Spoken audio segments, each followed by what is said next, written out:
नमस्कार दोस्तों, स्वागत है आपका हमारे इस चैनल धूप धुनुची आरती में।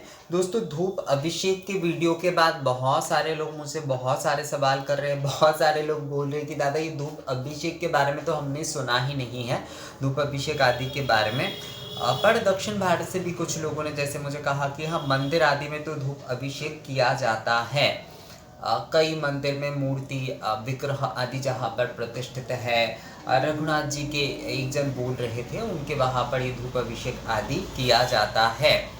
मतलब साल भर में एक बार ही जो है पूर्ण अभिषेक होता है, यानी कि पंचगव्य आदि इनसे स्नान होता है। पर नित्य जो अभिषेक होता है वो धूप आदि से अभिषेक होता है। दक्षिण से एक जन ने मुझे कहा, वो शायद जो है आंध्र प्रदेश से है, तो उन्होंने मुझे इस विषय में कहा कि उनके वहाँ पर ये चलन है। पर बहुत सारे ज़्यादातर लोगों ने 90% लोगों ने मुझे यही कहा है कि दादा धूप अभिषेक के बारे में तो हमने पहली बार सुना, धूप अभिषेक के बारे में हमें कुछ पता ही नहीं है। तो धूप अभिषेक के पुराण आदि में किसी भी प्रकार का कोई वर्णन आदि है, इस प्रकार का शास्त्र आदि जो है, इन सारे विषयों में अगर आप थोड़ा बता पाते तो अच्छा होता है, इसे समझना जो है।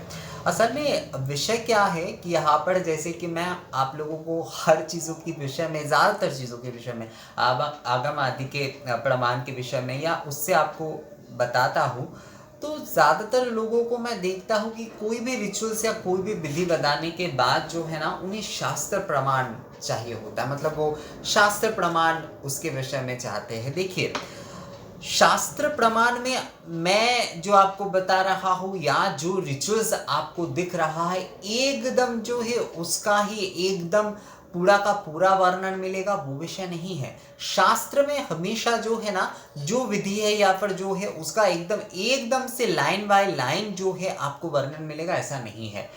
शास्त्र में जो होता है ना, आपको वो ज्ञान, आपको जो विषय जो होता है, उस विषय को आपको बता दिया गया होता है। अब उस ज्ञान के माध्यम से आप किस प्रकार से वो विधि आदि को करेंगे, ये आपके ऊपर निर्भर करता है। विधि आदि का ज्ञान आपको उसमें मिलेगा, अब करना क्रिया जो है ये आपके ऊपर होता है। तो उस ज्ञान को लेकर मैं जिस तरह से कर रहा हूँ, जरूरी नहीं है कि आप भी उस तरीके से ही कर पाएंगे, बल्कि बदल जाएगा।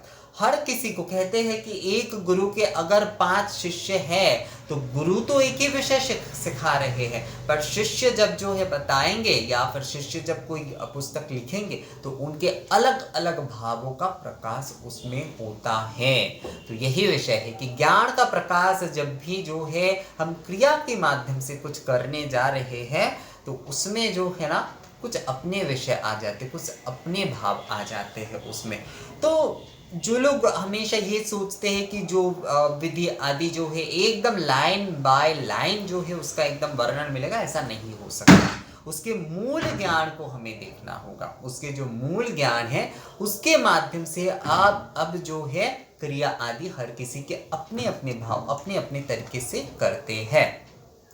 यहाँ पर देखिए, देवी पुराण में जैसे कि बताया गया है, यहाँ पर अनुलेपन यानी कि गंध अनुलेपन को लेकर, धूप गंध को लेकर, स्नान गंध आदि सभी का जो है यहाँ पर एकत्रित सुगंधमयी द्रव्य रूप में जो है वर्णन किया गया है। यानी कि ये जो सारे सुगंध द्रव्य आदि है, इससे आप जो है गंध अनुलेपन कर सकते हैं। यानी कि चंदन गंध से भी अनुलेपन आदि, जैसे आप देखेंगे कि अभिषेक होता है दक्षिण के, ये ना दक्षिण में ही ज्यादातर दिखता है ये अभिषेक आदि के विषय जो है। जैसे कि कई प्रकार के गंध, केसर, चंदन के साथ केसर मिलाकर जो है एक किया गया, अगरू से जो है एक अभिषेक किया गया, उसके बाद जल से नहलाया गया, उसके बाद दूसरे लेपन आदि लगाया गया, उसके बाद नहलाया गया, उसके बाद तो ये गंध अनुलेपन के माध्यम से भी जो है अभिषेक होता है।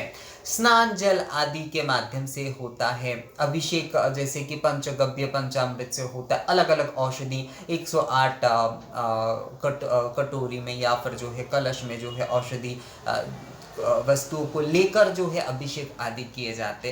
तो धूप में भी जो है उसी प्रकार से ये सुगंध आदि द्रव्य, अष्टगंध आदि को लेकर उसके जो धूम्र होते हैं, उससे ये अभिषेक कराए जाते हैं। तो ये सुगंध आदि के माध्यम से जो है ये अभिषेक हो रहे हैं। हम अभिषेक का मतलब खाली यही समझते हैं कि पंचामृत से जो है हमने अभिषेक करा दिया तो केवल वही अभिषेक है, नहीं। अभिषेक के कई कई कई कई प्रकार है, अभिषेक के कई कई प्रकार है। हम तो शायद उतना खोज भी नहीं, मतलब खोज के भी हम उसे एकत्रित नहीं कर सकते। और हमारे अलग अलग मंदिरों में, दक्षिण की तरफ ही अलग अलग मंदिरों में अलग अलग प्रकार के अभिषेक आपको देखने को मिलेगा। तो अभिषेक का मतलब केवल जो है पंचामृत से हमने स्नान करा दिया तो वही केवल अभिषेक है, ऐसा नहीं है। यहाँ पर क्योंकि धूप अभिषेक के बारे में कहा गया है तो मैं ये सुगंध वाले जो विषय है वही मैं आपको पढ़ के सुनाता हूँ देवी पुराण से जो है। इसमें कहा गया है कि पात्र में महर्षि अगस्त्य कहते हैं, हे राज सत्यम, पात्र में जो है पात्र में रजतमय तथा सुवर्णमय, मैं हिंदी में ही पढ़ रहा हूँ दोस्तों, संस्कृत में पढ़ने के बाद हिंदी में पढ़ता हूँ। तो कई लोग आप लोग कहते हैं कि दादा हिंदी ही अगर आप थोड़ा विस्तारित रूप में पढ़ते तो ज़्यादा अच्छा होता, तो इसलिए हिंदी में ही मैं पढ़ के आपको सुना रहा हूँ केवल मात्र जो है। पात्र में रजतमय तथा सुवर्णमय पात्र जिस प्रकार से घृत होमार्थ प्रशस्त है, जैसे तिल को भी प्रशस्त कहते हैं, लेपन वस्तुओं में उसी प्रकार से कस्तूरी प्रशस्त है। चंदन, अगरु, कर्पूर तथा नखी धूपार्थ में प्रधान द्रव्य है, यानी कि धूप के लिए चंदन, अगरु, कपूर तथा नखी, ये देखिए ये स्नान में भी दिए जाते, ये जब जो है चंदन आदि गंध दिए जाते तो उसमें भी ये दिए जाते हैं। मृगनाभि यानी कि कस्तूरी, कर्पूर, कुमकुम तथा गोरोचन, इस 4 द्रव्यों से देवी का लेपन करने से सर्व अभिष्ट सिद्ध हो जाता है। जायफल, तेज पत्ता, इलायची, कुट तथा कुमकुम आदि स्नान गंध है। तो ये सारे जो है जायफल, तेज पत्र, इलायची आदि ये सब कुछ से जो है धूप भी किए जाते हैं, तो ये स्नान गंध है, यानी कि आप अभिषेक आदि में इनसे जल के माध्यम से इनसे आप करा सकते हैं। नाग, केसर, कुमकुम, कर्पूर, मुरामांसी तथा बला, ये सभी उत्तम द्रव्य है और सभी मातृगणों को ये गंध द्रव्यों में प्रिय है। अर्थात जो है ये गंध द्रव्य जो है नाग, केसर, कपूर आदि, मुरामांसी, ये सारे जो है आप चाहे अनुलेपन कर रहे, आप चाहे धूप कर रहे, आप चाहे स्नान गंध अभिषेक आदि कर रहे, तो उसमें से आप दे सकते। असल में अभिषेक के ना ये जो मतलब अनुलेपन गंध से जो है अभिषेक किए जा सकते हैं, पुष्प से अभिषेक किए जाते हैं, पंचामृत से अभिषेक किए जाते हैं, धूप से अभिषेक किए जाते हैं, फल आदि से भी आप लोगों ने कई समय देखा होगा, इस्कॉन मंदिर आदि में काफ़ी इसका चलन है अभी भी जो है। फल आदि में देखिएगा कि अभिषेक हो रहा है कि जो विग्रहों को संपूर्ण फल से ढक दिया जाता है, एक एक फल जो है 108 बार शायद एक एक फल देकर जो है उसका अभिषेक किया जा रहा है, तो वो भी अभिषेक होता है।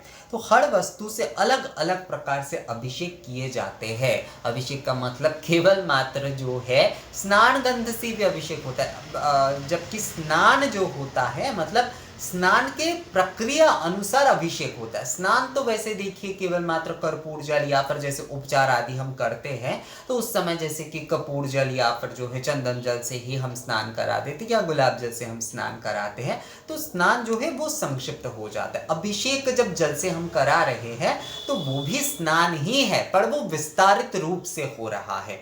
वो स्नान जो है वो स्नानीय अभिषेक जो है वो विस्तारित रूप से हो रहे हैं। और धूप आदि अभिषेक जब हम कर रहे हैं तो उसमें भी कई प्रकार के विस्तारित तौर पे अष्टगंध आदि, कई प्रकार के धूप सामग्री आदि, ये सारे मिलाकर जो है उस धूम्र की सुगंध से जो है हम अभिषेक करा रहे हैं, तो वो हो जाता है धूप अभिषेक। चंदन में भी जैसे कि देखिए बताया गया है, धूप तथा कल्याणाक देवी को सदैव प्रिय होता है, मतलब धूप आदि गंध आदि देवी को प्रिय होता है। तो इसमें कहा गया है देखिए, चंदन, अगरु, कपूर तथा नखी धूप के लिए प्रधान द्रव्य है। कपूर, कुमकुम, गोरोचन इत्यादि द्रव्य से लेपन करने से जो है अभिष्ट सिद्ध फल प्राप्त होता है। जायफल, तेज पत्ता, इलायची, कुट, कुमकुम आदि स्नान गंध है। उसके साथ साथ नाग, केसर, कपूर, कर्पूर, मुरामांसी, ये सभी उत्तम द्रव्य जो है मातृगणों को प्रिय है। अर्थात ये सभी आप देखिए, ये आप चाहे सुगंध में दीजिए, मतलब आप चाहे गंध अनुलेपन में दीजिए, आप चाहे धूप में दीजिए, धूप के अभिषेक के समय दीजिए, या फिर आप स्नानीय में दीजिए, सभी में जो है ये सुगंध अर्चन ही, मतलब सुगंध अभिषेक हो रहा है, सुगंध अभिषेक अर्चन ही हो रहा है ये जो है।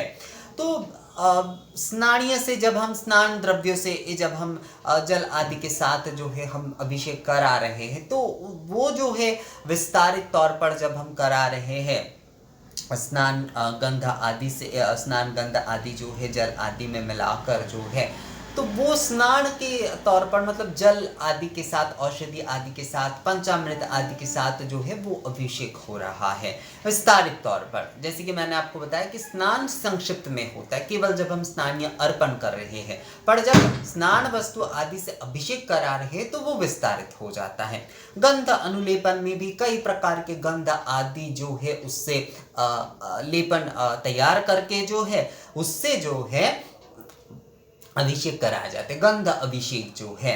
उसी तरीके से धूप गंध अभिषेक यानी कि कई प्रकार के धूप सामग्री आदि के साथ जो है उसके पवित्र धूम्र से जब जो है अभिषेक कराए जा रहे हैं, यानी कि उस धूप आदि के साथ धूप स्नान एक प्रकार से बोल लीजिए विस्तारित तौर पे।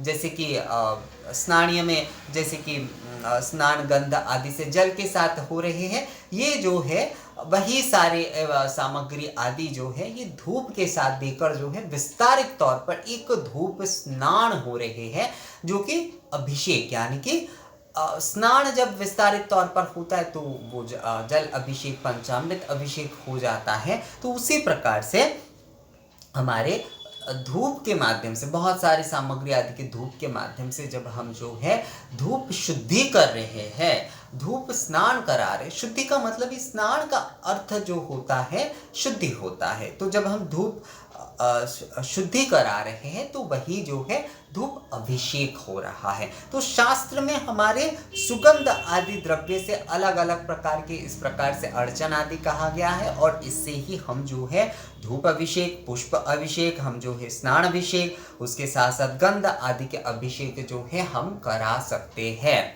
अब ये निर्भर करता है आपके ऊपर कि आप किस प्रकार से करेंगे। आप केवल गुग्गुल से भी जो है धूप अभिषेक करा सकते हैं, केवल चंदन कपूर आदि से भी करा सकते हैं, ये आपके ऊपर निर्भर करता है दोस्तों। तो शास्त्र में, पुराण में, हमारे स्मृति शास्त्र आदि में जो है इसका वर्णन है। इसका वर्णन जो है इस प्रकार से सुगंध आदि द्रव्यों के माध्यम से कहा गया है कि ये सारे वस्तु जो है देवी देवताओं को प्रिय है, और आप जो है इनसे उनका अभिषेक आदि करा सकते हैं। आप अनुलेपन के माध्यम से हो, यानी कि लेपन के माध्यम, गंध अनुलेपन के माध्यम से आप जो है जल के माध्यम में उसे मिलाकर जो है आप अभिषेक करा सकते, स्नानीय अभिषेक। आप जो है धूप आदि सुगंध धूम्र से जो है अभिषेक करा सकते हैं, तो वो हो जाता है धूप अभिषेक। तो पुराण आदि में धूप अभिषेक के बारे में, यानी कि हमारे शास्त्र में जो है धूप अभिषेक के बारे में भी बताया गया है। धूप के सामग्री आदि के साथ, अष्टगंध आदि के साथ जो है जब हम लोग पवित्र धूम्र से ईश्वर के अभिषेक कर रहे हैं, ईश्वर के जो है धूप शुद्धि कर रहे हैं, तो वो जो होता है धूप अभिषेक होता है। तो मुझे लगता है दोस्तों आप लोगों को जो जिनको भी शास्त्र के विषय में जो है धूप अभिषेक के बारे में जानना था, तो मैंने यहाँ पर जैसे कि सारे सुगंध द्रव्य, स्नानीय सुगंध, गंध सुगंध, चंदन आदि के सुगंध, धूप आदि सुगंध, सभी सुगंध आदि के विषय में जो है मैंने यहाँ पर आप लोगों को बताया है, जिससे कि अभिषेक आप करा सकते हैं। तो धूप अभिषेक जो है शास्त्र में इसका इसी प्रकार से वर्णन है। तो ये वीडियो कैसा लगा आप लोगों को दोस्तों, मुझे कमेंट्स करके ज़रूर बताइएगा। अगर ये वीडियो अच्छा लगा है तो इसे लाइक और शेयर भी ज़रूर कर दीजिएगा। मिलते हैं आपसे अगली वीडियो में, तब तक के लिए नमस्कार।